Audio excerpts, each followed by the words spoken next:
அமெரிக்க தேசம் பால்பட்டு கிடைக்கிறது. என் வார்த்தை அல்ல, கடவுள் வார்த்தை. பால்பட்டு கிடைக்கிறது எப்படிங்கிறது அவங்க அந்த மக்களுக்கு தெரியும், உலகம் தெரியும். பரிசுத்தப்படுத்துபவன் யார்? அதன் பரிசுத்தப்படுத்துறது யார்? கடவுள் வார்த்தை.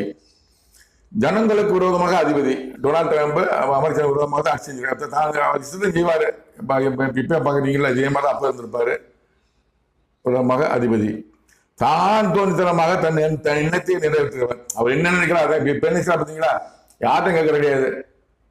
மெக்சிகோ செய்யறது, கிர்லாண்டை கைப்பற்ற பார்க்கறது, ஈரானுக்கு விதமாக செயல்படுறது, இப்போ வந்து வெனிசுலா கைப்பற்றினது யார்கிட்ட கேட்கறது, அவனா ஆக்சஸ் செய்யறது. தான் தோணித்தனமா என்ன நினைக்கா இருக்கிறவர். இது அப்பயே அப்படி இருக்கிறாரு. அவர் ஆவியை நான் எடுப்பேன், அவருக்கு மரணம் கொடுப்பேன்னு கடவுள் முதல்ல முடிவெடுத்தாரு. ஆனால் செய்யலை. அவர் எடுப்பேன்னா முதல்ல மருந்து பற்றி மறந்துட்டாரு. அவருக்கு அதுக்காக பவர் இருக்கு. இவ்வளவுதான் அமெரிக்க பரவாயில்ல, ரஷ்ய இந்திய பிரதமர் யாராலும் பரவாயில்ல, ஆவி இருக்கக்கூடிய அதிகாரம் கடவுள் மட்டும்தான் இருக்கு. யாருக்கு